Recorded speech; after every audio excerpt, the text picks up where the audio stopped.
Hello and welcome back to the Jewish Chronicle Israel War Briefing podcast. I'm Jake Wallace-Simons, the editor of the Jewish Chronicle, and I'm delighted to be joined by Bernard-Henri Lévy, the iconic French philosopher, writer, filmmaker, and public intellectual, whose new book, Israel Alone, which is a magisterial, lyrical, moving reflection on October the 7th, is out in October and can be pre-ordered now. So, Mr. Lévy, thank you so much for joining us. Thank you to host me. Pleasure. I thought I'd just begin by asking you about the title of the book, Israel Alone. Can you compare Israel's loneliness before October the 7th, because it was lonely then, to its loneliness now, and maybe think about where it might go over the next year? Of course, Israel was already alone before. And by the way, Israel has always been more or less alone. But it becomes a real problem because Israel, after October 7, is fighting a war. And a war for its existence, of course, but also for all of us. It's a war for freedom, against terrorism, against radical Islam everywhere. And it is really concerning that for this war, Israel is alone. When the Americans, I'm now in New York, when they retaliated against September 11, they were not alone. When they retaliated against the Taliban and Al-Qaeda in Afghanistan, there was a strong coalition behind them. When we French retaliated against ISIS after the terrorist attack in Paris, Charlie Hebdo, etc., there was a big coalition with us. America, rest of Europe, Arab countries, and so on. Israel is waging the same sort of war, and it leads this war and conducts this war absolutely alone, with some allies who try to put rocks on its road to impeach, to prevent, to embarrass the retaliation. It's absolutely never seen. I never saw that in my life. And the three examples are absolutely comparable. You can compare them. I think there's a lot of truth in that, but I think also we need to recognize that in April, when Israel came under attack with 300 projectiles from Iran, there was international solidarity. There was US planes, British planes, French, Jordanian, Saudi help defending Israel from destruction at that time. How does that fit into the idea of Israel being alone? My dear, everybody says Israel has the right to defend itself, right to self-defense. As we say in French, il manquerait plus que ça. That's the minimum. Every country in the world has the right to self-defense. Problem is not that. Of course, when it rains, not cats and dogs, but drones and missiles from a neighbor country, thanks God, there is a reaction and a help. Problem is not that. The problem is to help Israel to win, not to defense. To defense is evident. Any country, even the worst country in the world, they would have right to defend themselves, and there would be help for that.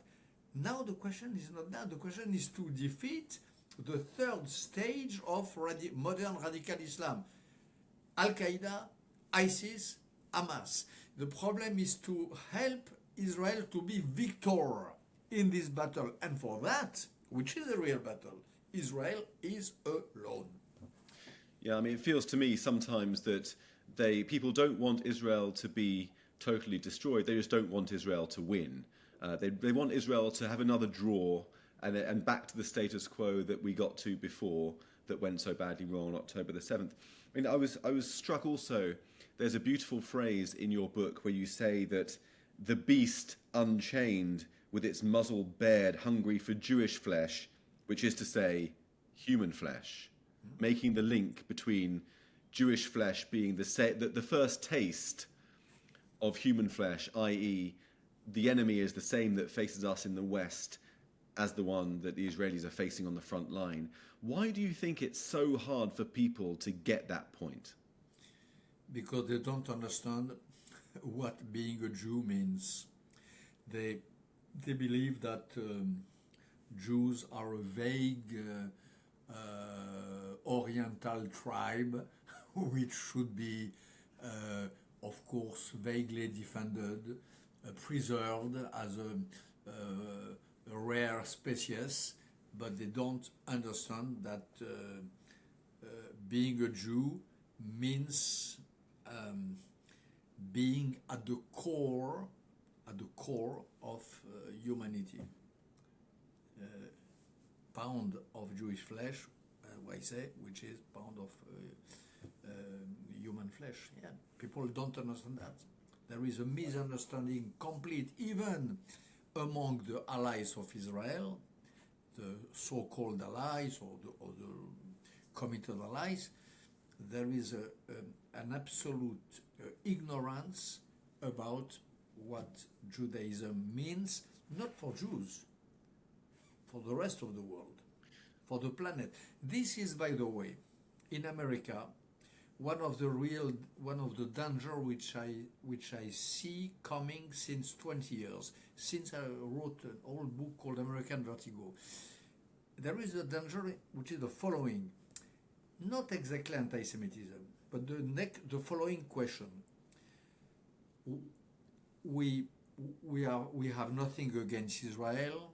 We don't hate the Jews. We just don't understand why Israel is so important. Why so much diplomacy? Why so much headache? This is what you hear in Nebraska, in Idaho, in South Dakota. Why so much headache, so much money, so much diplomacy, so much trouble with neighbor countries, so much problems with the barrel oil price, blah, blah, blah, for this little tiny country, big like two French departments. This is what I hear coming up and groaning and roaming since 20 years. And this is a danger for Israel. It feels to me interesting because that's the other side of the coin. Normally we, on the pro-Israel side of the argument, say that people focus on Israel too much. They obsess with Israel because they're demonizing it and they're making out as if it's the worst satanic country in the world. What you're describing is the other half of that, which is don't support it, don't make a big deal out of it because it's not such a big deal. And those two things work together to prevent support and only legitimize attack. There is two different things. Israel, honestly, is a big deal, but is not the devil. You can be a big deal without being a devil. The world today seems like having to choose between two proposals. Israel is a devil or Israel is a piece of shit, as said a former ambassador in UK 10 or 15 years ago. No, between piece of shit and devil, you have Jewish states, and Jewish state occupies a major place, is at the center of something which is consubstantial with humanity and with the world, as long as it is livable, as it is a world which you can live in, which you can yishuv. If the world is yishuvable, okay, it is thanks to a lot of people, to ecologists, to protect the planet, blah, blah, blah. But it is also due to the Jews and the existence of Israel. This can be demonstrated. I would need more time than these few minutes, but it can be demonstrated. Now, your book has got three parts. The first one is called October the 7th and After. The second part is called Negationism in Real Time. And the third is called History of Truth. But it opens with the idea of an event with a capital E. borrowing from the German philosopher Rainer Schurman, who talked about the event with the capital E being an era-opening event. And you're saying that you were in Ukraine before, doing a lot of reporting and observing there. But then when October the 7th happened, you moved your focus to Israel because it was such an event. Can you describe what that means and why that was? What means an event with capital E? And why October the 7th was such an event? Number one, something which never happened.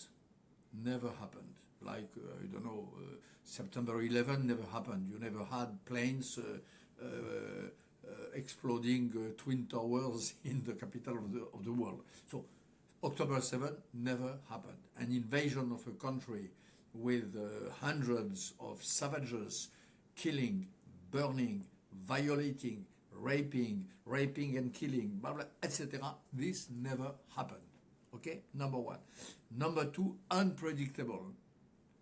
Second characteristic of an event, unpredictable. Black swan, as the economists say in a quite different context. You can have all the pieces of the puzzle, you can assemble them, you cannot reach the conclusion that this will happen.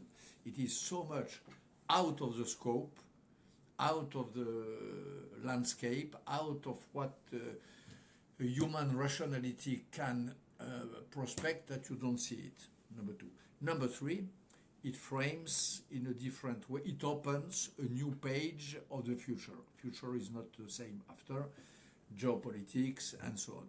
And maybe fourth, maybe that it rewrites also an event with capital E, part of the past. You know, there is a sentence of a French writer called Sioran, which I like. He says, in French, on ne sait jamais ce que vous réserve le passé.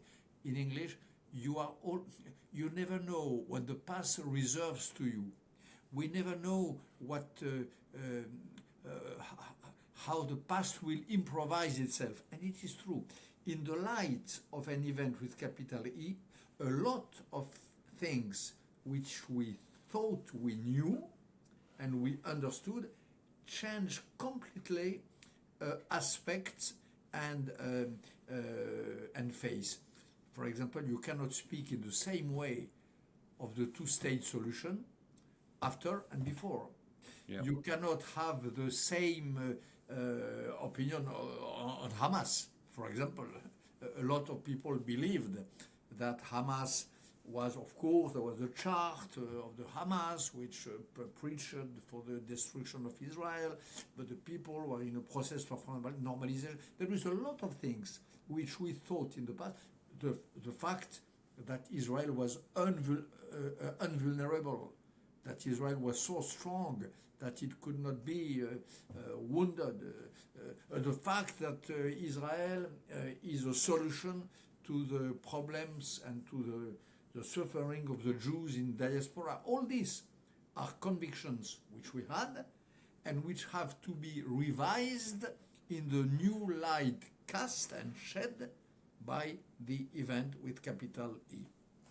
That's right. In fact, the New York Times columnist Bret Stephens has written about how after 9/11 in the CIA HQ in Langley, there was a notice on the wall saying every day is September the 12th. And I think that we feel that way now. Every day is October the 8th. It's hard to recall what it was like before October the 7th. And again, Bret Stephens, I don't know him, but I read him. He's honestly, thanks God, he's in his voice is heard in America. Thanks God. In this strange climate where we are. I am in New York now. I hear, I see. You have voices like Bret Stephens. Thanks. Yeah. Now you talk about an empire of Hamas, by which I believe you mean the network of support that Hamas enjoys, stretching, webbing across the world, not just in the Middle East, but also into our university campuses and onto our streets and elsewhere. What do you think that says about never again? First of all, it's very important because all the anti-Israel protesters act as if Hamas was a poor little thing, cornered in a poor little stretch of earth, and so on. No, Hamas is a huge force, because Hamas is not Hamas.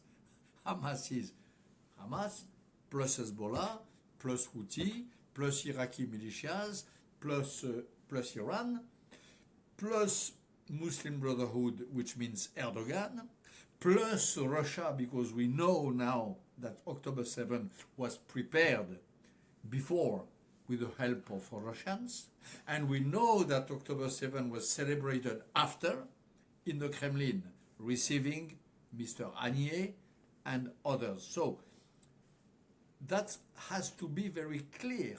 Hamas is the emerged piece of a huge iceberg of forces. Hamas is just the peak of the force. And by the way, it makes all the more shocking the paradox which I underlined before.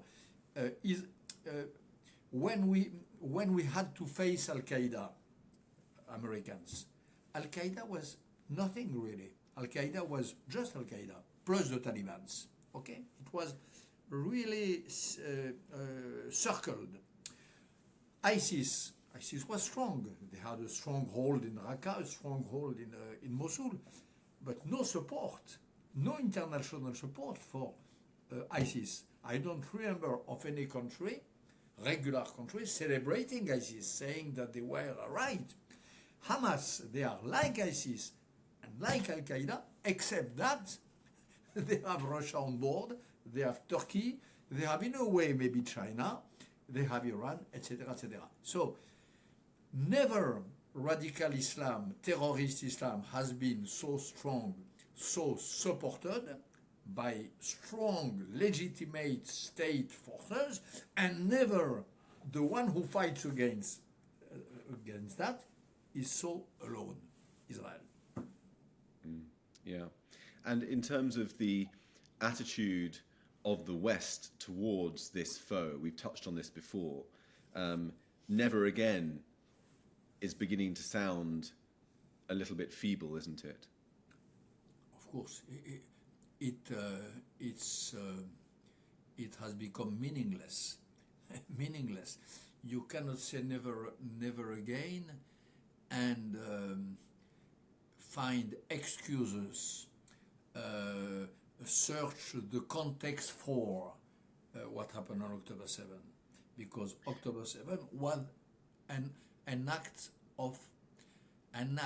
animated by the will of genocide. If we give to the words their sense, you have lawyers, judge in South Africa who starve for Israel being condemned for genocide, but there is nothing such. Israel has in no way any intention of suppressing the Palestinian population. They may make some casualties, of course, too much in a terrible war, but never, you have not one commander of the army of Israel saying we are Palestinians, Hamas and their supporters, opposite. Yeah. The idea is to create a Palestine free from the river to the sea, which means eradication of Israel and its 8 million Jews, eradication or expulsion. Yeah. This is the genocidal will. So what happened on October 7 was the again of what should had never occurred again. And this idea of negationism comes in here, doesn't it, as well? This instinct in the West to undermine Israel's right to defend itself as it struggles on our behalf. Can you talk a little about negationism as you describe it in part 2 of your book? In October 7, 2 events occurred. First event, the one we described before. Okay? Second event, the eradication of the first one. The second event was the negation, the denial, the erosion, and the minimization of the first. The world spent an incredible energy. I never saw that in my life. I covered wars. I was on many battlefields. I covered for press genocides. I never saw so much efforts, so much energy to deny a crime which was unprecedented. Energy from the UN to the NGO, to the Red Cross, to the political parties, to the lady advisor for... Francesca Albanese. I'm sorry? Francesca Albanese, the UN Special Rapporteur. This is the UN, Francesca Albanese, and you have another lady who was advising David Cameron, your Minister of Foreign Affairs at the time, dealing with matter, gender equality and so on at the cabinet of David Cameron. I quote her in the book. I name and shame her. She also denied. She tried to convince her boss and the cabinet that the women raped in the kibbutzim should not be believed only on their word, that for the first time in the recent sequence we had to listen twice and to look twice before believing the testimony of a woman and so on. So there was a never seen effort to erase the event, to cross it, cross the event. Yeah. So the death almost is a second death. And it was a second assassination. Yeah. What do you do when you want to kill? When you want to kill twice, you just deny that you killed first, and then you kill twice. That's what happened with the deaths of Holocaust, and that's what happened with the deaths of what is happening now, with the deaths of the October 7th.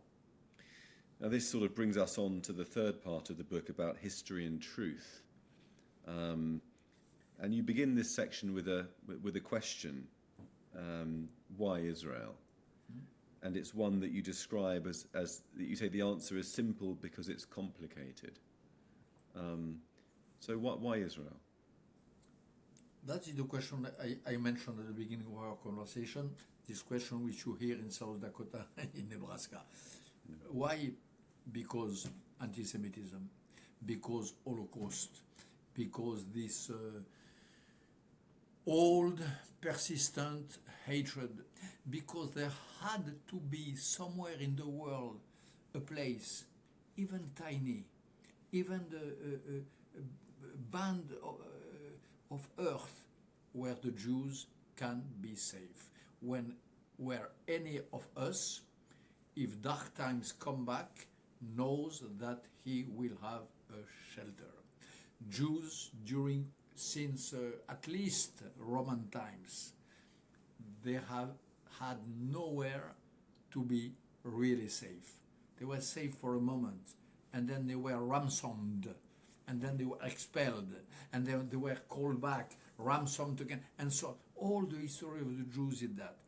Israel was the formula to have for the Jews a safe place. All America now speaks about safe spaces in university, in campuses for minorities, and so everyone wants a safe, and it's right. But safe space against mass murder, this is the minimum. And this minimum is this little Israel. This is why. And how do you explain this instinct on campus and on our streets to dress up, to wear the clothes, to imitate the people who would want to kill you? Because they are anti-Semitic, because they are moronic and stupid, because they are mocking those who you speak about. I hope they are a minority. They are mocking the great examples of the revolts of the past, but they had another allure than that. You know, I remember the extreme left in 1968, they were not fascist.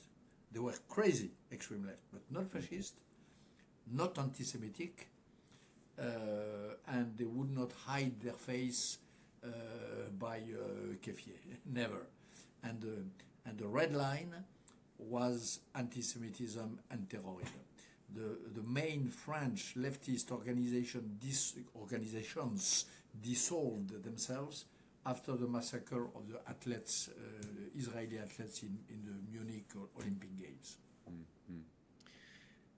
And maybe we could just conclude by seeking to find a little bit of hope or some light somewhere in this bleak landscape. There was a section towards the end of your book where you paraphrase Camus, and you say that many women and men are praying every morning and evening secretly for Israel to win its war against the empire of Hamas. I think that's right. Because of my advocacy in journalism and open support for Israel, people often come up to me and say, in a low voice, "I think you're right. Thank God that you're doing what you're doing." People who would never normally speak up, maybe because of the threat of cancellation. I had someone just last night. He writes about architecture. He says, all my friends would disown me, cancel me, but secretly I agree with you. And is there some hope to be found there, do you think? Of course. And all the more because it is not only in the West. It is the secret prayer of a lot of ladies and men in the Arab world. It is a secret hope of the women in Iran who are at war against the Ayatollah. It is a secret hope of the Kurds who are cursed by the brothers of the Hamas.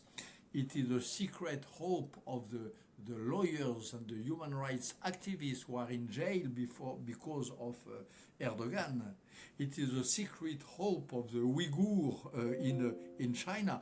All these people, all these international of freedom knows that Israel has their flag up and that the victory of Israel would be their victory all over the world. Not only the French or the Brits who feel that there are a problem of immigration. No, the free spirit, even of the darkest country in the world, they bless Israel, pray for Israel, and wish for the victory of Israel. And this, of course, for me is a hope. It means that Hamas is at the center of a black empire, as I said before.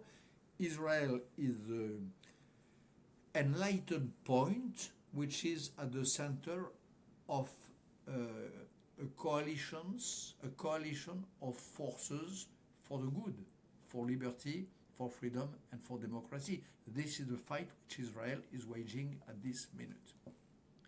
That's right. I would only add to that it's also the secret hope and also the not so secret hope of many Arab citizens in Israel, both Muslim and Christian, who very much not just want to protect their Jewish compatriots, but are putting their lives on the line in some cases to help Israel to win. Bernard-Henri Lévy, that's all we have time for. Thank you so much for joining me. Your book, Israel Alone, is out in October, can be pre-ordered now, and I hope we have a chance to speak again at some point. Why not? Pleasure. Thank you. Bye-bye. Thank you.